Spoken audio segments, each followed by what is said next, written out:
때 강함 대신에 나의 보배가 되신 주 나의 모든 것. 주 안에 있는 보물을 나는 포기할 수 없네. 주 나의 모든 것. 예수 어린 양 존귀한 이름.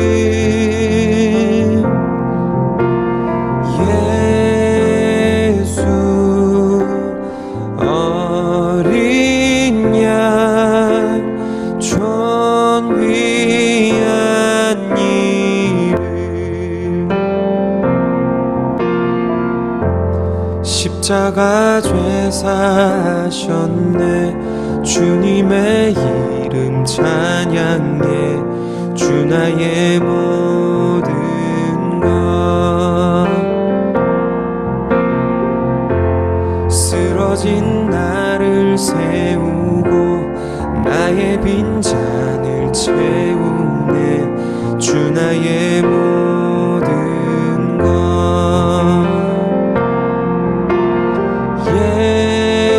예수 어린 양 존귀한 이름. 예수 어린 양 존귀한 이름. 예수 어린 양 존귀한 이름. 예수 어린 양 존귀한 이름. 예수 어린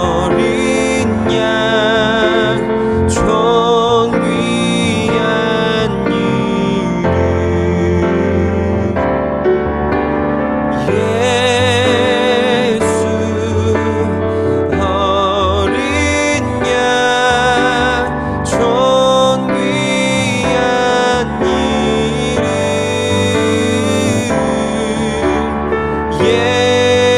예수 어린 양 존귀한 이름. 존귀한 이름.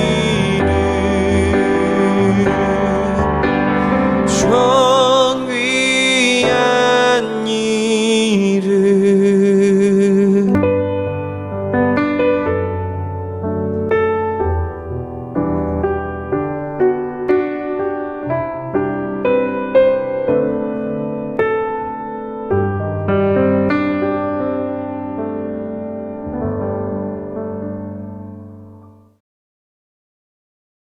사사기 3장 12절부터 31절 말씀.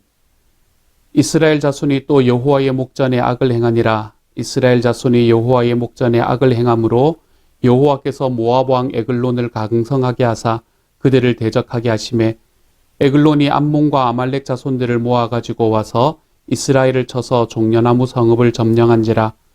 이에 이스라엘 자손이 모압 왕 에글론을 18해 동안 섬기니라. 이스라엘 자손이 여호와께 부르짖음에 여호와께서 그들을 위하여 한 구원자를 세우셨으니 그는 곧 베냐민 사람 게라의 아들 왼손잡이 에훗이라. 이스라엘 자손이 그를 통하여 모압 왕 에글론에게 공물을 바칠 때에 에훗이 길이가 한 규빗 되는 좌우에 날선 칼을 만들어 그의 오른쪽 허벅지 옷쪽에 차고 공물을 모압 왕 에글론에게 바쳤는데 에글론은 매우 비둔한 자였더라. 에훗이 공물 바치기를 마친 후에 공물을 메고 온 자들을 보내고 자기는 길갈 근처 돌 뜨는 곳에서부터 돌아와서 이르되 왕이여 내가 은밀한 일을 왕에게 아뢰려 하나이다 하니 왕이 명령하여 조용히 하라 하매 모셔 선 자들이 다 물러간지라. 에훗이 그에게로 들어가니 왕은 서늘한 다락방에 홀로 앉아 있는 중이라. 에훗이 이르되 내가 하나님의 명령을 받들어 왕에게 아뢰일 일이 있나이다 하매 왕이 그의 좌석에서 일어나니 에훗이 왼손을 뻗쳐 그의 오른쪽 허벅지 위에서 칼을 빼어 왕의 몸에 찌르매 칼 자루도 나를 따라 들어가서 그 끝이 등 뒤까지 나갔고 그가 칼을 그의 몸에서 빼내지 아니하였으므로 기름이 칼날에 엉겼더라. 에훗이 현관에 나와서 다락문들을 뒤에서 닫아 잠그니라. 에훗이 나간 후에 왕의 신하들이 들어와서 다락문들이 잠겼음을 보고 이르되 왕이 분명히 서늘한 방에서 그의 발을 가리우신다 하고 그들이 오래 기다려도 왕이 다락문들을 열지 아니하는지라. 열쇠를 가지고 열어본즉 그들이 군주가 이미 땅에 엎드러져 죽었더라. 그들이 기다리는 동안에 에훗이 피하여 돌 뜨는 곳을 지나 스이라로 도망하니라. 그가 이르러 에브라임 산지에서 나팔을 불매 이스라엘 자손이 산지에서 그를 따라 내려오니 에훗이 앞서가며 그들에게 이르되 나를 따르라. 여호와께서 너희의 원수들인 모압을 너희의 손에 넘겨주셨느니라 하매 무리가 에훗을 따라 내려가 모압 맞은편 요단강 나루를 장악하여 한 사람도 건너지 못하게 하였고 그때에 모압 사람 약 10,000명을 죽였으니 모두 장사요 모두 용사라. 한 사람도 도망하지 못하였더라. 그날에 모압이 이스라엘 수하에 굴복함에 그 땅이 80년 동안 평온하였더라. 에훗 후에는 아나스의 아들 삼갈이 있어 소모는 막대기로 블레셋 사람 600명을 죽였고 그도 이스라엘을 구원하였더라. 아멘. 우리는 어제 읽었던 온니엘의 사건으로부터 시작을 해서 유대에서 이스라엘에서 나타났던 사사들의 이야기를 함께 들을 수 있게 됩니다. 온니엘이 이스라엘의 첫 번째 사사였다면 오늘 우리가 좀 길게 읽은 이 말씀에서 나타나는 에훗이라는 사람은 이스라엘의 두 번째 사사였다고 이야기할 수 있겠습니다. 이스라엘의 두 번째 사사로 나타났던 에훗이라는 사람으로부터 시작해서 우리는 하나님께서 사람을 사용하시는 방법을 너무나 분명하게 바라볼 수 있습니다. 여러분, 만약에 여러분이 누군가를 사용한다면 여러분은 어떤 사람을 사용할 것 같습니까? 우리는 이 땅에서 누군가를 뽑을 때 직장에서 누군가를 뽑거나 아니면 교회에서 어떤 일들을 할 때에 우리는 어떤 생각을 할 때가 많나 하면 유능한 사람을 뽑는다라는 생각을 할 때가 많습니다. 물론 회사 같은 곳에서 이제 그 회사의 프로핏을 더 높여야 되는 상황이라면 유능한 사람을 뽑는 것도 맞는 것 같습니다. 하지만 하나님의 나라에서 사람을 사용하는 방식은 좀 다릅니다. 하나님께서 사람을 사용하는 방식은 하나님께서는 유능하고 힘이 있는 사람을 사용하시는 것이 아니다라는 것을 성경을 통해서 너무나 많이 보여주고 계십니다. 먼저 우리가 이 창세기에서 나오는 그리고 또 창세기부터 시작해서 나오는 족보의 일관성에 대해서 조금 이해할 필요가 있습니다. 왜 갑자기 족보냐라고 이야기를 할지 모르지만 하나님께서 선택하시는 그 하나님의 족보의 순서를 통해서 하나님은 이상하게 장자들이 아니라 장자가 아닌 사람들을 계속 선택하시는 것을 볼 수 있게 됩니다. 이게 참 재미있는 이야기예요. 원래 유대 지역 유다 사람들 그때 이스라엘 사람들이 살아갈 때는 장자가 가장 큰 권리를 가지는 것이 일상이었습니다. 그리고 가정에서도 장자가 가장 중요했고 큰아들이 가장 중요했던 그런 시절을 살았었지요. 그런데 그런 삶의 과정 속에서 그런 문화 속에서 하나님께서는 이상하게 너무나 자주 장자가 아닌 사람을 선택하고 있는 것을 볼 수 있게 됩니다. 어떤 사람들이 그런 사람이었을까요? 먼저 아브라함입니다. 아브라함 장자 아닙니다, 여러분. 아브라함의 형이 있었어요.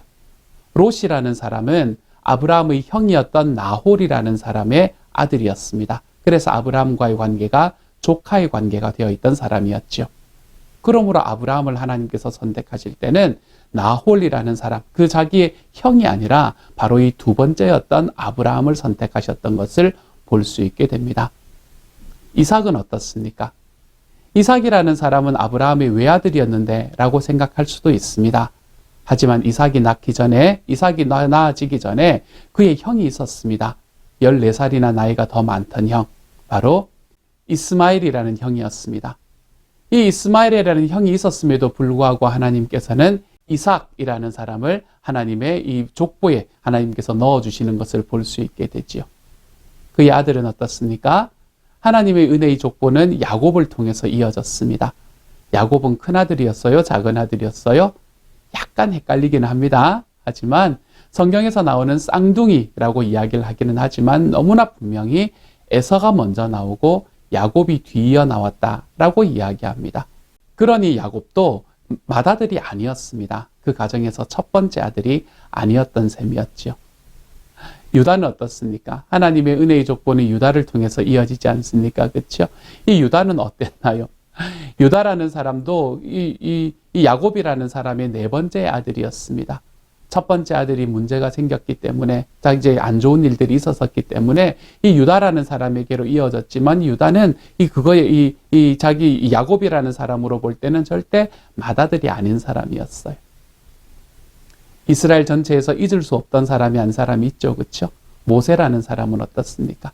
모세도 큰아들이 아니었습니다. 모세 형이 있었죠. 모세 형이 누군가요? 아론이라는 사람이었잖아요.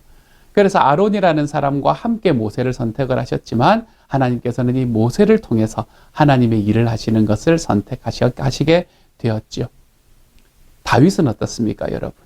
다윗이라는 사람도 자기의 가족 속에서 자기가 맏아들이 아니었습니다. 아니, 맏아들이 아니었다라고 이야기하기에는 너무 가정에서 좀 소홀하게 여김을 받았던 사람이었습니다.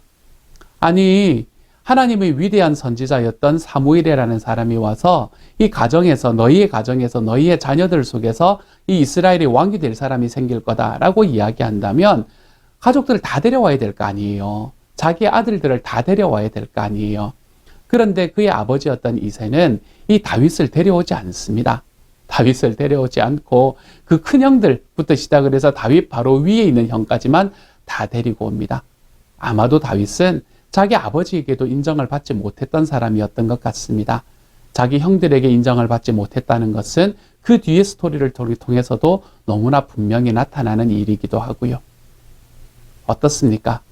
우리가 이런 이야기들을 바라보면 하나님께서는 그때 당시에 가장 능력이 있던 그 가족 속에서 가장 큰 힘이 있어야 되는 그 사람을 선택해서 일을 하시지 않은 상황이 너무나 많다는 것을 우리는 볼 수 있게 됩니다. 이러한 일들은 하나님께서 이스라엘을 선택하셨다는 바로 이 사실에서도 마찬가지로 드러납니다. 이스라엘이 살아가던 당시에 그 나라를 이어가던 당시에 그 주변에서 가장 큰 나라는 아수르, 바벨론, 이집트 이런 나라들이었습니다. 이런 나라들은 제국을 형성하고 있었던 나라였고요. 만약에 이런 나라를 선택을 해서 그 나라를 하나님의 나라로 만들겠다라고 이야기하셨으면 하나님의 나라가 좀 더 쉽게 뻗쳐져 나갔을까요? 저는 잘 모르겠습니다. 하지만 하나님께서는 그렇게 제국과 같은 힘이 있는 나라를 선택하신 것이 아니라 마른 막대기 같은, 정말로 아무런 능력이 없는, 불면 꺼질 것 같은 그런 촛불 같은 그런 이스라엘을 하나님께서는 선택하셔서 그들을 통해서 하나님은 자기의 일들을 감당하시는 분이 되셨다는 것이죠. 교회는 어떻습니까? 예수님께서 이 땅에서 세우신 유일한 공동체인 교회. 이 교회가 힘이 있습니까, 여러분? 교회가 자기의 힘을 자랑하려고 할 때마다 교회는 언제나 어려움에 빠졌습니다. 교회가 자기가 가지고 있는 힘을 자랑하려고 하고 그리고 그것으로 무엇인가 자기가 가지고 있는 힘으로 무엇인가를 이루어 보려고 할 때마다 역사적으로 사회적으로 굉장히 큰 문제를 가져오는 것을 보게 됩니다. 교회는 사실은 하나님 앞에서 이 땅에 가지고 있는 어떤 그 정치적인 능력이나 아니면 군사적인 능력이나 이런 것을 전혀 가지지 못하고 있는 존재지 않습니까? 그러므로 힘이 없는 존재입니다. 하지만 이렇게 힘이 없는 교회라는 존재를 통해서 하나님께서는 이 땅에 하나님의 나라를 이루기를 원하신 것이지요. 어떻습니까? 하나님의 패턴이 좀 보이십니까, 여러분? 하나님의 패턴은 어떤 패턴인가 하면 하나님께서는 이 땅에서 강한 자들을 세우셔서 효율적으로 하나님의 나라를 만들어 가시는 것이 아니었습니다. 그게 하나님의 일의 패턴이 아닙니다. 하나님의 일의 패턴은 이 땅에서 약한 사람들을 세우셔서, 하지만 여기에서 한 가지 우리가 기억해야 될 것이 있습니다. 약하지만 하나님 앞에 순종하는 사람을 세우셔서 하나님께서는 하나님의 일을 만들어 가시는 분이 바로 우리 주님이시라는 것입니다. 아니, 이 말씀이 오늘의 말씀하고 무슨 연결이 되는 거예요? 오늘의 말씀의 한 절만 읽도록 하죠. 오늘의 말씀을 바라보면 이 에훗이라는 사람이 어떤 사람인가라는 것을 우리에게 보여주는 장면이 있습니다. 그 장면을 어디서 볼 수 있나 하면 우리는 15절의 말씀에서 볼 수 있습니다. 15절은 이렇게 말합니다. 한번 들어보세요. 이스라엘 자손이 여호와께 부르짖음에 여호와께서 그들을 위하여 한 구원자를 세우셨으니 그는 곧 베냐민 사람 게라의 아들 왼손잡이 에훗이라. 이스라엘 자손이 그를 통하여 모압 왕 에글론에게 공물을 바칠 때에, 이렇게 말합니다. 여기서 에훗이라는 사람이 어떤 곳에서 나왔는지를 보여주고 있잖아요. 에훗은 어떤 사람이었습니까? 먼저 베냐민 사람이었습니다. 제가 며칠 전에도 이야기를 드렸던 것처럼 이스라엘 민족 전체 중에서 탑2 이 지파들을 이야기를 하라면 에브라임 지파와 유다 지파를 이야기할 수 있습니다. 그렇기 때문에 하나님께서는 첫 전쟁을 유다 지파를 올라가라라고 이야기하는 것에서 우리가 그 이야기를 함께 나누었잖아요. 그런데 오늘 하나님께서 지금 에훗이라는 사람을 뽑으시는데 이 에훗이라는 사람은 베냐민 사람이었습니다. 베냐민 사람은 어떤 사람인가 하면 이 이스라엘의 12지파 중에 가장 마지막에 있던 말제 지파였습니다. 가장 힘이 없는 지파 중에 하나였죠. 가장 힘이 없는 지파 중에 하나였던 그 베냐민 지파에서 에훗이라는 사람을 뽑았는데 그 사람은 하물며 왼손잡이였다는 것입니다. 요즘이야 여러분 왼손잡이인 게 뭐가 문제겠습니까? 오히려 왼손을 쓰는 사람들은 뭐 다른 쪽이 발달이 되어서 더 좋다 뭐 이런 이야기들을 해서 요즘 어릴 때 왼손으로 글을 쓰는 연습도 시키고 한다라는 이야기를 들었습니다. 하지만 이때 에훗이 살아가던 시절은 완전히 다른 시절이었습니다. 이때 당시에는 왼손잡이라는 것이 마치 다른 사람들 앞에서는 자기의 이 디스어드밴티지로 바라보아지는 경우가 얼마나 많았는지 모릅니다. 다르다는 것을 인정하지 못할 때였었거든요. 그렇기 때문에 베냐민 지파이자 왼손잡이였던 사람, 이 에훗이라는 사람은 약한 지파 속에서도 마치 장애를 가지고 있는 사람 같은 그런 사람이 바로 이 에훗이라는 사람이었습니다. 그런데 하나님께서는 이런 에훗을 세우셔서 하나님의 일을, 이 이스라엘을 구원하시고자 하는 하나님의 일을 하고 계시는 것을 볼 수 있게 되죠. 왜 에훗이 모압 왕 에글론에게 들어갔을 때에 사람들이 그를 에글론에게 쉽게 들여보내 줬을까요? 아마 이 사람이 별 볼 일 없기 때문에 그랬을 것 같습니다. 만약에 여러분 덩치도 좋고 막 이렇게 눈도 우락부락하고 막 이런 사람이 들어가서 이 왕하고 독대를 하겠다라고 이야기했으면 주변에 있는 사람들이 그렇게 하게 두지 않았겠지요. 그런데 힘도 없어 보이고 별것도 아닌 것 같이 생각이 되고 또 왼손잡이였기 때문에 그런 사람이 왕을 만난다라고 이야기하니까 아마 사람들이 자기의 경계심을 다 풀어버린 것 같아요. 에훗이라는 사람은 이처럼 별 볼 일 없는 사람이었습니다. 사람들이 바라보기에는 약한 사람, 별 볼 일 없는 사람.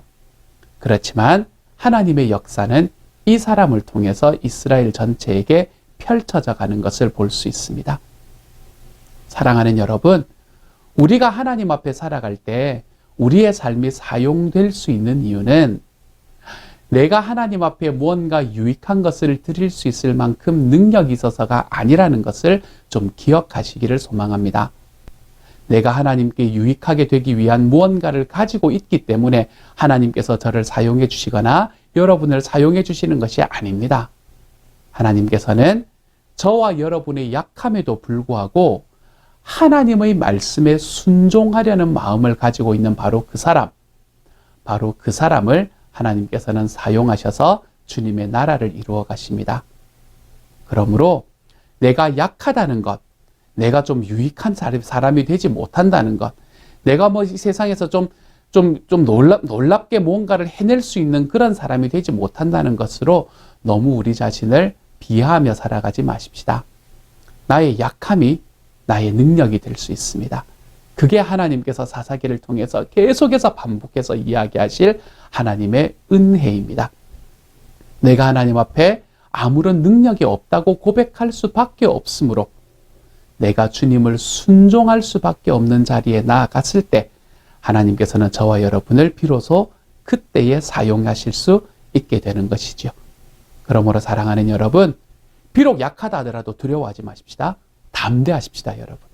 하지만 나의 나의 약함을 순종으로 채워내는 사람이 되십시다. 그래서 주님이 말씀하시면 내가 걸어갑니다, 하나님. 우리가 그 순종의 마음을 가지고 있으므로 나의 약함을 넘어서 역사하시는 하나님을 온전히 경험하는 주님의 사람이 되기를 소망합니다. 그래서 나를 생각해도 별것 아닌 것 같은 사람처럼 생각이 들지만, 그럼에도 그런 나를 사용하셔서 주님의 은혜와 주님의 일을 이루시는 내 하나님을 기억하고 그 하나님을 소망하고 오늘의 한 걸음을 걸어가 볼 수 있는 주님의 사람이 되어 가시기를 우리 주님의 이름으로 축복합니다. 함께 한번 기도합니다. 사랑하는 하나님, 감사합니다. 그렇습니다, 주님. 주님은 역사 전체를 통틀어서 약한 자들을 붙잡아 쓰셨습니다. 하나님을 믿는 사람들이 스스로 강하다고 생각할 때 언제나 문제가 생겼던 것을 바라봅니다. 사랑하는 주님, 우리의 약함을 감추고 나의 약함을 감추며 나의 강함을 자랑하며 살아가는 삶이 아니라 나의 약함을 주님 앞에 온전하게 내어놓으면서도 그렇기 때문에 주님 앞에 순종하는 삶을 살아 하나님 앞에 사용받고 주님의 일을 위해 쓰임받을 수 있는 하나님의 사람들이 다 되도록 주여 도와주옵소서. 모든 말씀 우리 주님 예수님 이름으로 기도드립니다. 아멘.